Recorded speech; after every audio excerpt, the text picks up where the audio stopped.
ഏവർക്കും career tracker PSCയുടെ പുതിയൊരു വീഡിയോയിലേക്ക് സ്വാഗതം. നമുക്കിന്ന് ഇന്ത്യൻ ജിയോഗ്രഫിയുമായി ബന്ധപ്പെട്ട ക്ലാസ്സിന്റെ തുടർച്ചയായ ക്ലാസ് ആണിന്ന്. നമുക്ക് ഉപദ്വീപീയ നദികളും അവയുടെ പ്രത്യേകതകളും നോക്കാം. അപ്പോൾ ഉപദ്വീപീയ നദികൾ നമ്മൾ ഇന്ന് കിഴക്കോട്ടൊഴുകുന്ന ഉപദ്വീപീയ നദികൾ, 4 നദികളാണ് കിഴക്കോട്ടൊഴുകുന്ന ഉപദ്വീപീയ നദികൾ. അപ്പോൾ ഈ കിഴക്കോട്ടൊഴുകുന്ന പ്രധാനപ്പെട്ട 4 ഉപദ്വീപീയ നദികളെ കുറിച്ചാണ് നമ്മൾ ഇന്ന് പഠിക്കുന്നത്. എന്താണ് ഉപദ്വീപീയ നദികളുടെ പ്രത്യേകത എന്ന് നോക്കാം. ഈ ഉപദ്വീപീയ നദികള് ഉപദ്വീപീയ പീഠഭൂമിയിലെ മലനിരകളിൽ നിന്നാണ് ഉത്ഭവിക്കുന്നത്. ഉപദ്വീപീയ നദികള് ഉപദ്വീപീയ പീഠഭൂമിയിലെ മലകളിൽ നിന്നാണ് ഉത്ഭവിക്കുന്നത്. പക്ഷെ ഹിമാലയൻ നദികൾ എവിടെ നിന്നാണ് ഉത്ഭവിക്കുന്നത്? ഹിമാലയത്തിൽ നിന്നല്ലേ. അതുകൊണ്ട് തന്നെ ഹിമാലയത്തിൽ നിന്ന് ഉത്ഭവിക്കുന്ന ഹിമാലയൻ നദികളെ അപേക്ഷിച്ച് നോക്കുമ്പോൾ ഉപദ്വീപീയ നദികൾക്ക് ജലസേചന ശേഷി, കുറഞ്ഞ ജലസേചന ശേഷി മാത്രമേ ഉള്ളൂ. എല്ലാ സമയത്തും മഞ്ഞുരുകി ഉണ്ടാകുന്ന ജലം ഈ ഹിമാലയൻ നദികൾക്ക് ഉണ്ടാവും അല്ലെ. അപ്പൊ അതുകൊണ്ട് തന്നെ അവയെ അപേക്ഷിച്ച് നോക്കുമ്പോൾ കുറഞ്ഞ ജലസേചന ശേഷിയാണ് ഈ ഉപദ്വീപീയ നദികൾക്ക്.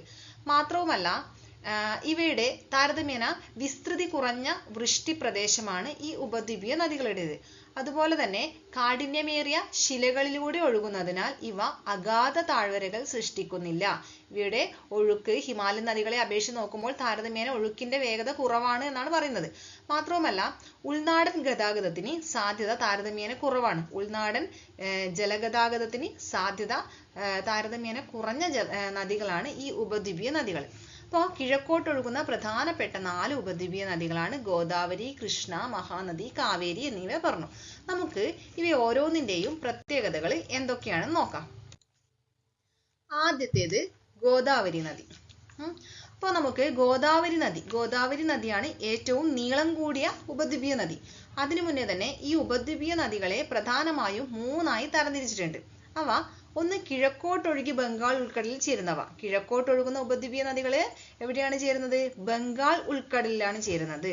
മറ്റൊന്ന് പടിഞ്ഞാറോട്ടൊഴുകി അറബിക്കടലിൽ ചേരുന്നവ. പടിഞ്ഞാറോട്ടൊഴുകുന്ന ഉപദ്വീപീയ നദികള് അറബിക്കടലിലാണ് ചേരുന്നത്. മറ്റൊന്ന് വടക്കോട്ടൊഴുകി യമുനയിലും ഗംഗയിലും ചേരുന്നവ. വടക്കോട്ടൊഴുകി യമുനയിലും ഗംഗയിലും ചേരുന്നവ എന്നിങ്ങനെ 3ആയിട്ട് ഉപദ്വീപീയ നദികളെ അവയുടെ പതനത്തിന്റെ അടിസ്ഥാനത്തിൽ തരംതിരിച്ചിരിക്കുന്നു. ഇതിൽ കിഴക്കോട്ടൊഴുകുന്ന പ്രധാനപ്പെട്ട 4 ഉപദ്വീപീയ നദികൾ ഏതൊക്കെയാണ് എന്ന് നമ്മൾ പറഞ്ഞു അല്ലെ. ഗോദാവരി, കൃഷ്ണ, മഹാനദി, കാവേരി എന്നിവയാണ്. അവയിൽ ഗോദാവരി 1465 കിലോമീറ്റർ നീളമുള്ള നദിയാണ് ഗോദാവരി. ഈ ഗോദാവരി ഉപദ്വീപീയ ഇന്ത്യയിലെ ഏറ്റവും നീളം കൂടിയ നദിയാണ് ഗോദാവരി. ഉപദ്വീപീയ ഇന്ത്യയിലെ ഏറ്റവും നീളം കൂടിയ നദിയാണ് ഗോദാവരി. മാത്രവുമല്ല പൂർണ്ണമായും ഇന്ത്യയിലൂടെ ഒഴുകുന്ന നീളം കൂടിയ രണ്ടാമത്തെ നദിയാണ്. പൂർണ്ണമായും ഇന്ത്യയിലൂടെ ഒഴുകുന്ന നീളം കൂടിയ രണ്ടാമത്തെ നദിയാണ് ഗോദാവരി. അപ്പൊ ആദ്യത്തെ നദി ഏതാണ്? ഗംഗ. പൂർണ്ണമായും ഇന്ത്യയിലൂടെ ഒഴുകുന്ന നീളം കൂടിയ നദി ഗംഗയാണ്. ഗംഗ കഴിഞ്ഞാൽ പൂർണ്ണമായും ഇന്ത്യയിലൂടെ ഒഴുകുന്ന നീളം കൂടിയ രണ്ടാമത്തെ നദിയാണ് ഗോദാവരി. മാത്രവുമല്ല ഏറ്റവും നീളം കൂടിയ ഉപദ്വീപീയ നദിയാണ്.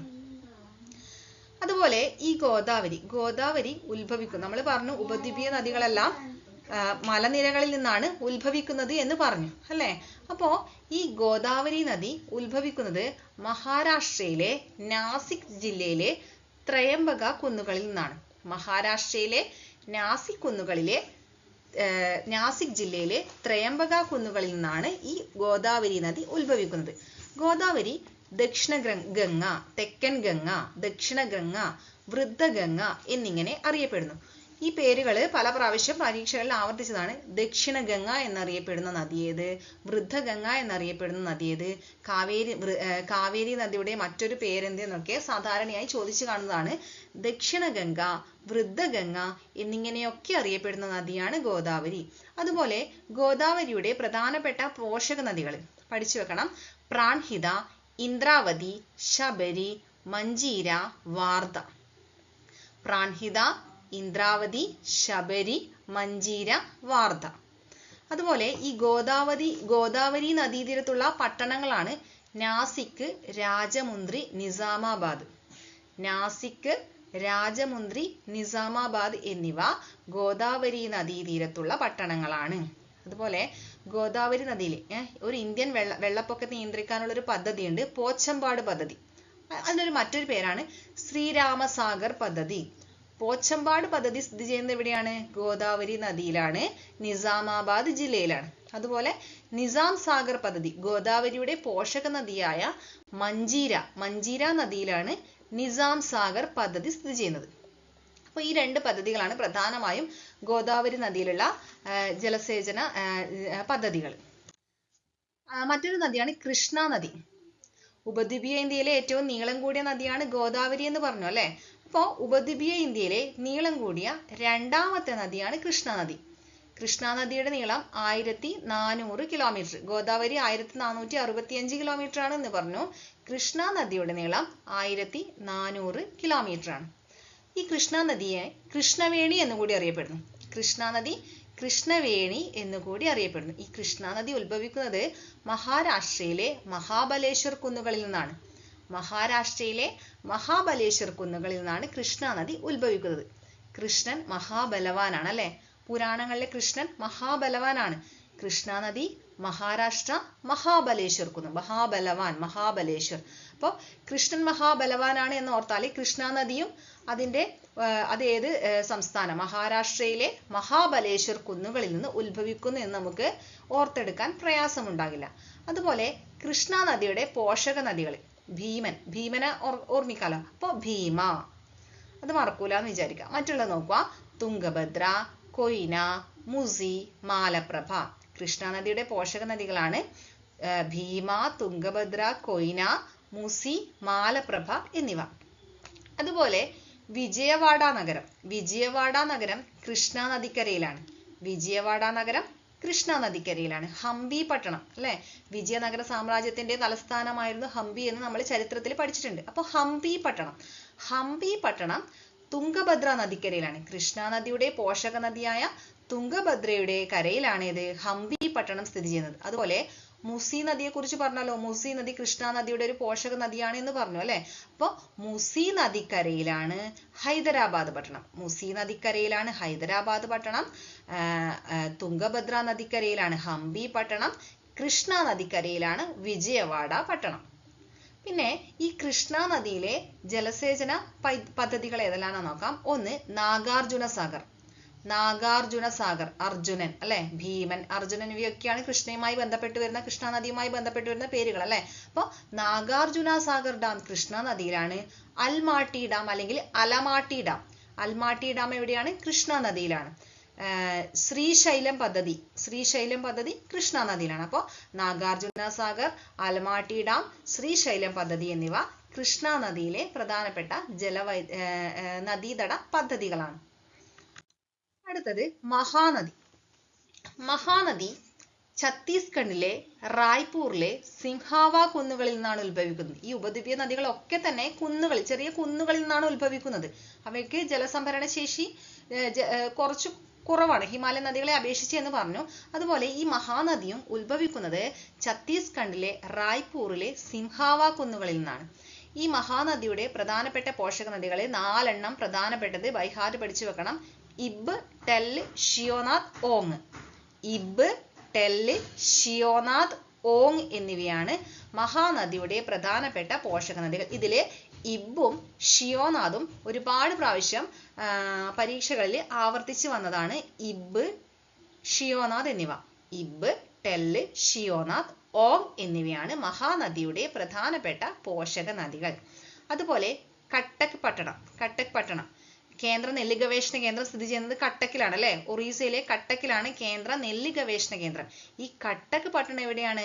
മഹാനദി തീരത്താണ്. കട്ടക് പട്ടണം മഹാനദി തീരത്താണ് സ്ഥിതി ചെയ്യുന്നത്. അതുപോലെ ഹിരാക്കുഡ് അണക്കെട്ട് അറിയാലോ. ഇന്ത്യയിലെ ഏറ്റവും നീളം കൂടിയ അണക്കെട്ടാണ് ഹിരാക്കുഡ് അണക്കെട്ട്. ഇന്ത്യയിലെ ഏറ്റവും നീളം കൂടിയ അണക്കെട്ടായ ഹിരാക്കുഡ് അണക്കെട്ട് എവിടെയാണ്? ഹിരാക്കുഡ് അണക്കെട്ട് സ്ഥിതി ചെയ്യുന്നത് മഹാനദിയിലാണ്. ഈ ഹിരാക്കുഡ് അണക്കെട്ടിന് ഒരു പ്രത്യേകതയുണ്ട്. സ്വാതന്ത്ര്യത്തിന് ശേഷം ആരംഭിച്ച ഒരു വിവിധോദ്ദേശ പദ്ധതിയാണ് ഈ ഹിരാക്കുഡ് അണക്കെട്ട്. 1946 എന്ന് തോന്നുന്നു ഇത് തുടക്കം കുറിച്ചത്. പക്ഷേ ഇത് ഉദ്ഘാടനം ചെയ്തത് 1957 കാലഘട്ടത്തിൽ ജവഹർലാൽ നെഹ്റു, ഇന്ത്യൻ പ്രധാനമന്ത്രിയായിരുന്ന ജവഹർലാൽ നെഹ്റുവാണ് 1957 കാലഘട്ടത്തിൽ ഇത് ഉദ്ഘാടനം ചെയ്തത്. അതുകൊണ്ട് തന്നെ സ്വാതന്ത്ര്യത്തിന് ശേഷം ആരംഭിച്ച ഒരു വിവിധോദ്ദേശ പദ്ധതിയാണ് ഹിരാക്കുഡ് അണക്കെട്ട്. അതുപോലെ ഈ 2021 ഒക്ടോബർ 12 ഹിരാക്കുഡ് റിസർവോയറിനെ റാംസർ സൈറ്റായി പ്രഖ്യാപിച്ചു. അതായത് അന്താരാഷ്ട്ര നിലവാരമുള്ള അന്താരാഷ്ട്ര പദവി നൽകുന്ന തണ്ണീർത്തട സംരക്ഷണ നിയമവുമായി ബന്ധപ്പെട്ടതാണ് റാംസർ ഉടമ്പടി അല്ലെ. അപ്പോൾ ഈ റാംസർ സൈറ്റായിട്ട് പ്രഖ്യാപിച്ചു ഹിരാക്കുഡ് റിസർവോയറിനെ. കാരണം നമ്മൾ സംരക്ഷിക്കപ്പെടേണ്ട ഒരു സൈറ്റാണ് എന്ന രീതിയിലാണ് റാംസർ സൈറ്റായിട്ട് പ്രഖ്യാപിച്ചത് 2021 ഒക്ടോബർ 12-നാണ്. അതൊന്ന് മറക്കാതെ ഡേറ്റ്. അടുത്ത കാലത്തൊന്നും ചോദിച്ചു കണ്ടില്ല, ഇനി വരും കാലങ്ങളിൽ ചോദിക്കാം. കാരണം 2021 ഒക്ടോബർ 12-ന് ഹിരാക്കുഡ് റിസർവോയറിനെ റാംസർ സൈറ്റായി പ്രഖ്യാപിച്ചു. അതുപോലെ ദുധാവ റിസർവോയർ എവിടെയാണ്? അതും മഹാനദിയിലാണ്. അപ്പോൾ ഹിരാക്കുഡ് അണക്കെട്ട്, ദുധാവ റിസർവോയർ എന്നിവ സ്ഥിതി ചെയ്യുന്നത് എവിടെയാണ്? മഹാനദിയിലാണ്. ഇനി നാലാമത്തെ കിഴക്കോട്ടൊഴുകുന്ന നദിയെക്കുറിച്ച് നോക്കാം. കാവേരി ഉത്ഭവിക്കുന്നത് കർണാടകത്തിലെ ബ്രഹ്മഗിരി കുന്നുകളിലെ തലക്കാവേരിയിൽ നിന്നാണ് കാവേരി ഉത്ഭവിക്കുന്നത്. അപ്പോൾ അത് നമുക്ക് പ്രത്യേകിച്ച് ഓർത്തെടുക്കാൻ പ്രയാസമൊന്നും ഉണ്ടാവില്ല. അതുപോലെ തെക്കേ ഇന്ത്യയിലെ പുണ്യനദിയാണ് കാവേരി. അതുപോലെ കാവേരിയുടെ പോഷക നദികളിലെ അമരാവതി ഒരുപാട് പ്രാവശ്യം ചോദിച്ചിട്ടുള്ളതാണ്. കബനി, ഭവാനി, അമരാവതി, ഹേമാവതി, ഹാരംഗി. കബനി, ഭവാനി, അമരാവതി, ഹേമാവതി, ഹാരംഗി നദി എന്നിവയൊക്കെയാണ് കാവേരി നദിയുടെ പ്രധാനപ്പെട്ട പോഷക നദികൾ. അതുപോലെ കൃഷ്ണരാജസാഗർ ഡാം എവിടെയാണ്? കാവേരി നദിയിൽ സ്ഥിതി ചെയ്യുന്ന ഒരു നദീതട പദ്ധതിയാണ് കൃഷ്ണരാജസാഗർ ഡാം. അപ്പോൾ പ്രധാനപ്പെട്ട കിഴക്കോട്ടൊഴുകുന്ന 4 ഉപദ്വീപീയ നദികൾ. കിഴക്കോട്ടൊഴുകി എവിടെ പതിക്കുന്നു? ബംഗാൾ ഉൾക്കടലിൽ പതിക്കുന്നു അല്ലെ. കിഴക്ക് ഭാഗം, ഇന്ത്യയുടെ കിഴക്ക് ഭാഗത്താണല്ലോ ബംഗാൾ ഉൾക്കടൽ. കിഴക്കോട്ടൊഴുകി ബംഗാൾ ഉൾക്കടലിൽ പതിക്കുന്ന 4 പ്രധാനപ്പെട്ട ഉപദ്വീപീയ നദികളാണ് ഗോദാവരി, കൃഷ്ണ, മഹാനദി, കാവേരി എന്നിവ. അപ്പോൾ ഇവയുടെ പ്രത്യേകതകളാണ് നമ്മൾ ഇന്ന് പഠിച്ചത്. അപ്പോൾ എല്ലാവർക്കും ക്ലാസ് ഇഷ്ടപ്പെട്ടു എന്ന് വിചാരിക്കുന്നു. മറ്റൊരു വീഡിയോയുമായി വരുന്നതുവരെ ഏവർക്കും ബൈ. Thank you.